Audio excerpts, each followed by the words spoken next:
ಒಂದು ಒತ್ತು ತಪ್ಪಿತು ಅಂತಂದ್ರೂ ಅದು ಅರ್ಥ ಅಪಾರ್ಥ ಆಗ್ತದೆ. ಅದಕ್ಕಾಗಿ ನಾನು ಕ್ಲೀನಾಗಿ ಬರೆದು ವಿನಾಯಕ್ ಅವ್ರಿಗೆ ಕಳಿಸ್ತೀನಿ. ಅಥವಾ ನಾನೇ ಗ್ರೂಪಲ್ಲಿದ್ದೀನಿ, ನಿಮ್ಮ ಗ್ರೂಪ್ನೊಳಗೆ ನಾನೂ ಇದ್ದೀನಿ. ಅದಕ್ಕೆ ನಾನು ಗ್ರೂಪಿಗೆ ನಾನು ಒಂದು ಸರ್ತಿಗೆ ಬರೆದಿದ್ದನ್ನೂ ಹಾಕ್ತೀನಿ, ಒಂದು ಸರ್ತಿ ನಂದು ವಾಯ್ಸ್ ರೆಕಾರ್ಡಿಂಗು ಹಾಕ್ತೀನಿ. ಅವಾಗ ನಿಮ್ಗೆ ಯಾವ ರೀತಿಯಾಗಿ ಕಲಿಸ್ಬೇಕು ಅನ್ನೋದು ಗೊತ್ತಾಗ್ತದೆ. ಈಗ ನೀವು ಬರೀ ಫ್ರೀಯಾಗಿ ಕುತ್ಕೊಂಡ್ಬಿಡ್ರಿ. ಈಗ ನಾ ಹೇಳ್ದಂಗೆ ನೀವು ಹೇಳ್ರಿ. ಮೊದಲನೇದಾಗಿ ನಾವು ಯಾವುದೇ ಕೆಲಸ ಮಾಡಬೇಕಾದ್ರೂ ಗಣಪತಿಯನ್ನು ನಮಸ್ಕಾರ ಮಾಡ್ತೀವಿ, ಗಣಪತಿಯನ್ನು ನೆನೆಸ್ತೀವಿ. ಯಾಕೆಂತಂದರೆ ಗಣಪತಿ ವಿಘ್ನ ವಿನಾಶಕ. ವಿಘ್ನ ಅಂತಂದರೆ ಏನೇ ಆಪತ್ತುಗಳು ಬಂದರೂ ಸಹಿತ ಅದನ್ನು ಕಳೀತಾನೆ, ನಮಗೆ ಒಳ್ಳೆಯ ದಾರಿಯನ್ನು ತೋರಿಸ್ತಾನೆ ಅನ್ನುವಂಥ ನಂಬಿಕೆ ನಮ್ಮ ಹಿಂದೂಗಳದ್ದಾಗಿದೆ. ಅದಕ್ಕಾಗಿ ಗಣಪತಿಯ ಮಂತ್ರ, ಗಣಪತಿಯ ಶ್ಲೋಕವನ್ನು ನಾವು ಮೊದಲೇ ಹೇಳಬೇಕು. ನಾ ಹೇಳ್ಕೊಟ್ಟಂಗೆ ನೀವು ಹೇಳ್ರಿ. ಇದು ನಿಮ್ಮ ಆರಂಭಿಕ ಏನು ಇದನ್ನು ಶಿಬಿರ ಮಾಡ್ತೀರಿ, ಪ್ರತಿದಿನ ಬೆಳಗ್ಗೆ ಸ್ಟಾರ್ಟ್ ಆಗೋದು ಇದರಿಂದನೇ ಪ್ರಾರಂಭ ಆಗಬೇಕು, ಈ ಶ್ಲೋಕದಿಂದ ಪ್ರಾರಂಭ ಆಗಬೇಕು. ಸುಲಭವಾಗದೆ ಹೇಳ್ಕೊಡ್ಲಿಕ್ಕೂ ಸುಲಭ, ಮಕ್ಕಳು ಸುಲಭವಾಗಿ ಹೇಳ್ತಾರೆ. ನಾವು ಒಂದು ಲೈನ್ ಹೇಳ್ಕೊಡ್ತೀನಿ, ನೀವು ಹೇಳ್ತೀರಾ? ವಕ್ರತುಂಡ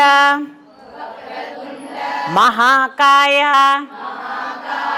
ಸೂರ್ಯಕೋಟಿ ಸಮಪ್ರಭಾ ನಿರ್ವಿಘ್ನಂ ಕುರು ಮೇ ದೇವ ಸರ್ವಕಾರೇಷು ಸರ್ವದಾ.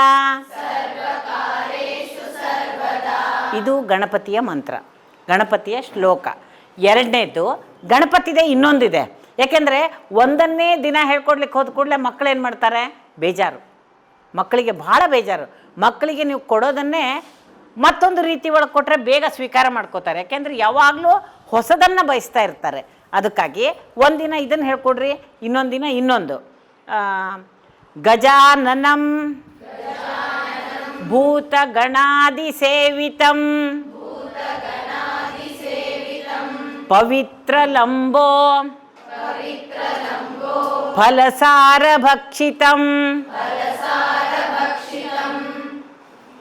ನಮಾಮಿ ಉಮಾಸುತಂ ಶೋಕ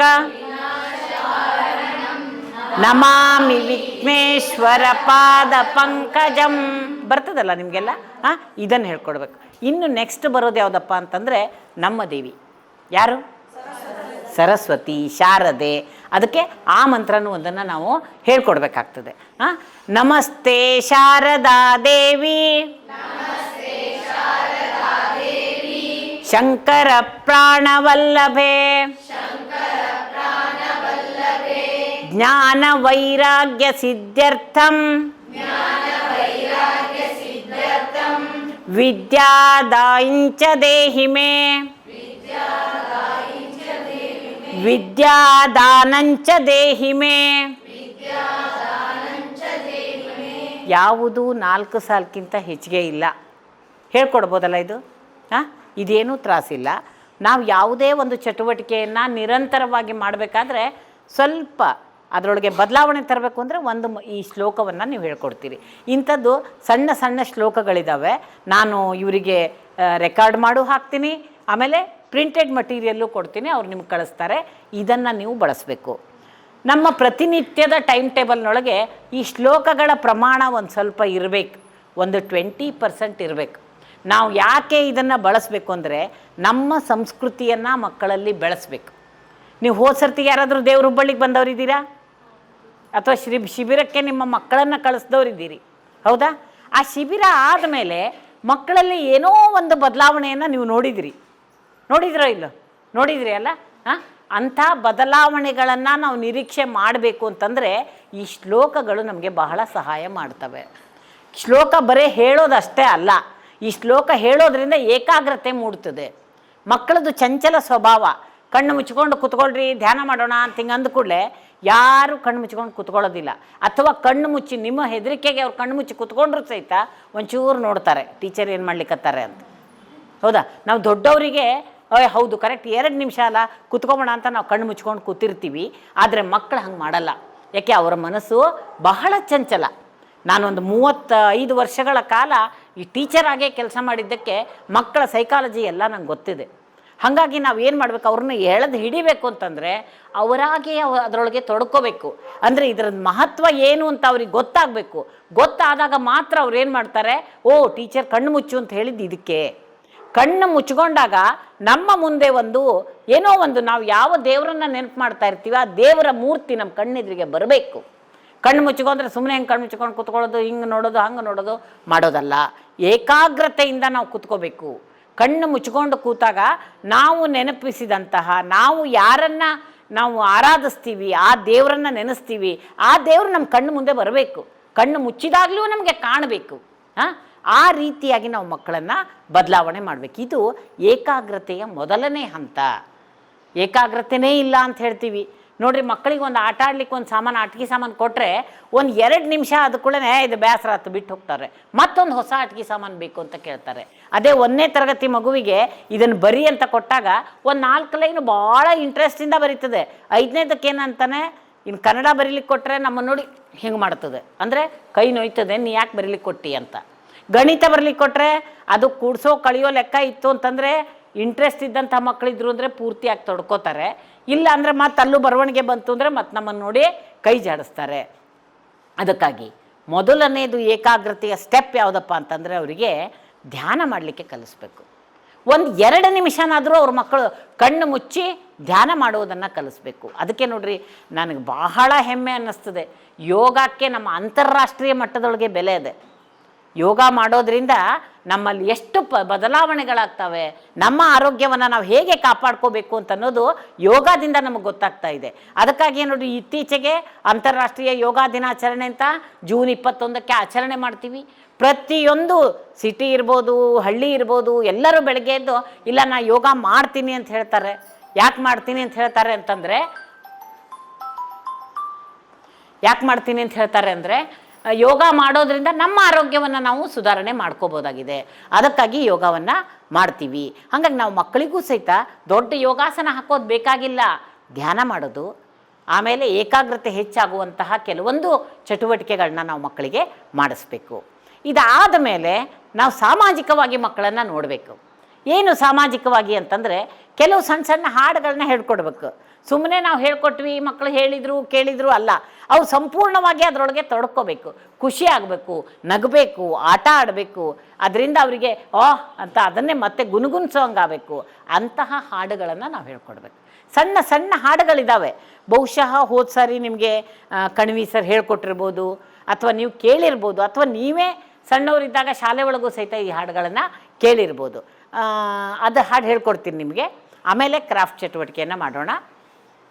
ಈ ಹಾಡುಗಳು ಸಹಿತ ಅಂತ್ಯಪ್ರಾಸದಿಂದ ಇದ್ದಾವೆ. ಯಾವಾಗಲೂ ಮಕ್ಕಳಿಗೆ ಮನ ಮುಟ್ಟೋದು ಯಾವುದಪ್ಪ ಅಂತಂದರೆ ಅಂತ್ಯಪ್ರಾಸಗಳು ಇರಬೇಕು. ಅಂಥ ಹಾಡುಗಳು ಮಕ್ಕಳಿಗೆ ಬೇಗ ಇಷ್ಟ ಆಗ್ತವೆ. ಅಂಥ ಹಾಡುಗಳನ್ನ ನಾವು ಕಲಿಸ್ಬೇಕು. ಅದನ್ನು ಸಹಿತ ನಾವು ಒಂದು ಲೈನ್ ಹೇಳ್ಕೊಡ್ತೀನಿ, ಹೇಳ್ತೀರಾ? ಹಾಂ. ಜಿ ಜಿ ಜಿ ಜಿ ಗುಟ್ಟಪ್ಪ, ನಾನು ಯಾರು ಹೇಳಪ್ಪ, ಜಿ ಜಿ ಜಿ ಜಿ ಗುಟ್ಟಪ್ಪ, ನಾನು ಯಾರು ಹೇಳಪ್ಪ, ಮೈಯ ಬಣ್ಣ ಕರಿಯಪ್ಪ, ಬಿಲದಲ್ಲಿ ನಾನು ವಾಸಪ್ಪ, ಯಾರು ನಾನು ಹೇಳಪ್ಪ, ನಾನು ಯಾರು ಹೇಳಪ್ಪ, ಬಿಲವೇ ನನ್ನ ವಾಸಪ್ಪ, ಜಲವೇ ನನ್ನ ಪಾನಪ್ಪ, ಹಪ್ಪಳ ಸಂಡಿಗೆ ಬಿಡೆನಪ್ಪ, ಹಾವಿಗೆ ನಾನು ಊಟಪ್ಪ, ಯಾರು ನಾನು ಹೇಳಪ್ಪ, ನಾನು ಯಾರು ಹೇಳಪ್ಪ, ಚೌತಿಯ ಹಬ್ಬದಿ ನೀವಪ್ಪ, ಕೈಯನ್ನು ಮುಗಿವಿರಿ ನನಗಪ್ಪ, ಚೌತಿಯ ಹಬ್ಬದಿ ನೀವಪ್ಪ, ಕೈಯನ್ನು ಮುಗಿವಿರಿ ನನಗಪ್ಪ, ಹಣ್ಣು ಹಂಪಲು ಬಿಡೆನಪ್ಪ, ಹಣ್ಣು ಹಂಪಲು ಬಿಡೆನಪ್ಪ, ಗಣಪತಿ ವಾಹನ ನಾನಪ್ಪ, ಯಾರು ನಾನು ಹೇಳಪ್ಪ, ನಾನು ಯಾರು ಹೇಳಪ್ಪ, ಜಿ ಜಿ ಜಿ ಜಿ ಗುಟ್ಟಪ್ಪ,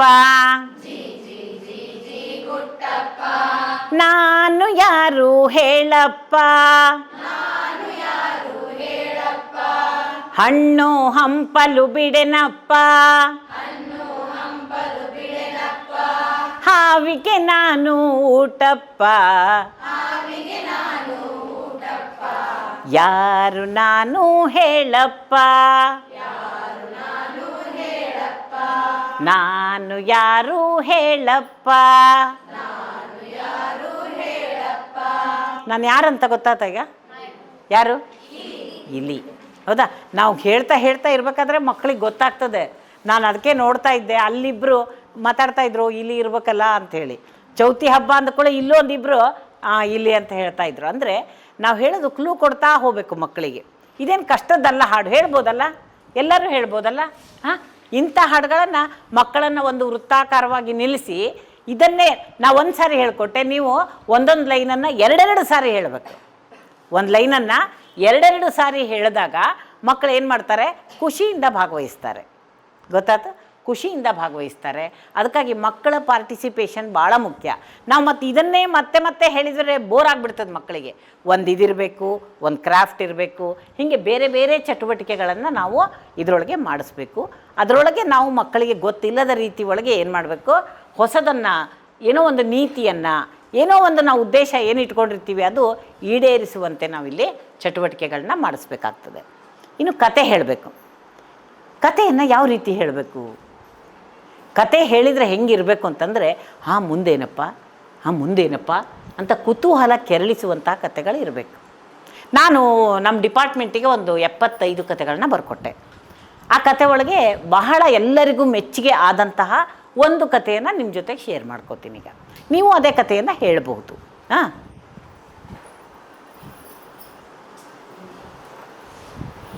ಒಂದು ಊರಿನೊಳಗೆ ಒಂದು ಅಪ್ಪ ಅಮ್ಮ ಒಂದು ಮಗ ಇರ್ತಾರೆ. ಆ ಮಗುವಿಗೆ ಏನಾಗ್ತದೆ, ಶಾಲೆಯಿಂದ ಬರ್ತದೆ. ಶಾಲೆಯಿಂದ ಬಂದ ತಕ್ಷಣವೇ ಅಮ್ಮನನ್ನು ನೋಡ್ತಾನೆ. ನಂಗೆ ಭಾಳ ಹಸಿವಾಗಿದೆ ಅಂತ ಹೇಳ್ತಾನೆ. ಭಾಳ ಹಸಿವಾಗಿದೆ ಅಂತ ಹೇಳ್ತಾನೆ. ಅಮ್ಮನಿಗೆ ಏನಂತಾನೆ, ಅಮ್ಮ ನಂಗೆ ಊಟಕ್ಕೆ ಕೊಡು ಅಂತ ಹೇಳ್ತಾನೆ. ಅವಾಗ ಅಮ್ಮ ಏನು ಮಾಡ್ತಾಳೆ, ಅನ್ನ ಸಾರು ಎಲ್ಲ ತಂದು ಕೊಡ್ತಾಳೆ. ತಂದು ಕೊಟ್ಟರೆ ಹುಡುಗ ಏನಂತಾನೆ, ನಂಗೆ ಇದು ಬೇಡ, ನಂಗೇನು ಬೇಕು, ನನಗೆ ಪಾನಿಪುರಿನೇ ಬೇಕು ಅಂತ ಹಠ ಮಾಡ್ತಾನೆ. ಜೋರಾಗಿ ಹಠ ಮಾಡ್ತಾನೆ. ಅಮ್ಮ ನಿನಗೆ ಊಟನೇ ಕೊಡಲ್ಲ ಅಂತಂತಾಳೆ. ಅವನ್ನ ಹತ್ಕೋತಾ ಮುಂದೊಂದು ಅಕ್ವೇರಿಯಮ್ ಇರ್ತದೆ. ಆ ಅಕ್ವೇರಿಯಮ್ಮನ್ನು ನೋಡ್ತಾ ಕೂತ್ಕೋತಾನೆ. ಅಯ್ಯೋ, ನಾನು ಇದರಂಗೆ ಮೀನಾಗಿದ್ದರೆ ಹೆಂಗೆ, ಎಷ್ಟು ಮಜಾ ಅಲ್ಲ ಅಂಥೇಳಿ ಅವನು ಹಾಗೆ ಕಲ್ಪನೆ ಮಾಡ್ತಾ ಅಕ್ವೇರಿಯಮ್ನೊಳಗೆ ಇಳ್ಕೊಂಡ್ಬಿಡ್ತಾನೆ. ಕನಸಿನೊಳಗೆ ಅಲ್ಲೋಗಿ ಇಳಿತಾನೆ, ಈಜ್ತಾನೆ. ಬಿಸಿಲಿಗೆ ದಿವಸ ನೋಡ್ರಿ ಎಷ್ಟು ಬಿಸಿಲು ಹೊರಗಡೆ. ಅಕ್ವೇರಿಯಮ್ನೊಳಗೆ ನೀರಿರ್ತದೆ. ಚಂದ ಈಜ್ಕೋತಾ ಆ ಕಡೆ ಹೋಗೋದು, ಈ ಕಡೆ ಬರೋದು, ಆ ಕಡೆ ಹೋಗೋದು, ಈ ಕಡೆ ಬರೋದು ಮಾಡ್ತಾನೆ.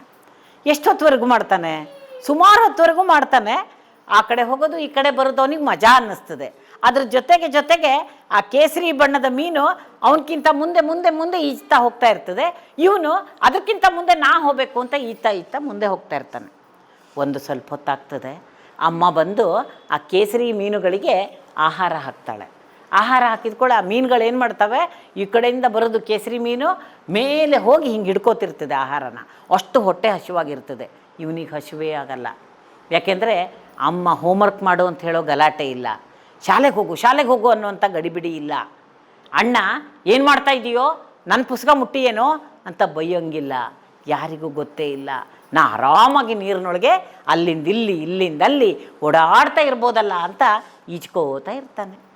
ಸುಮಾರು 2-3 ಗಂಟೆ ಆಗ್ತದೆ. ಹೊಟ್ಟೆ ಹಸಿವಾಗ್ತದೆ ಅವನಿಗೆ. ಅಯ್ಯೋ ದೇವ್ರೇ, ನಂಗೆ ಹಸಿವಾಗ್ತಿದೆ ಅಲ್ಲ, ನಾನು ಮೀನು ತಿನ್ನೋ ಆಹಾರ ತಿನ್ಬೋದಾ ಅಂತ ಹೇಳಿ ಸಾವಕಾಶ ಹೋಗ್ತಾನೆ.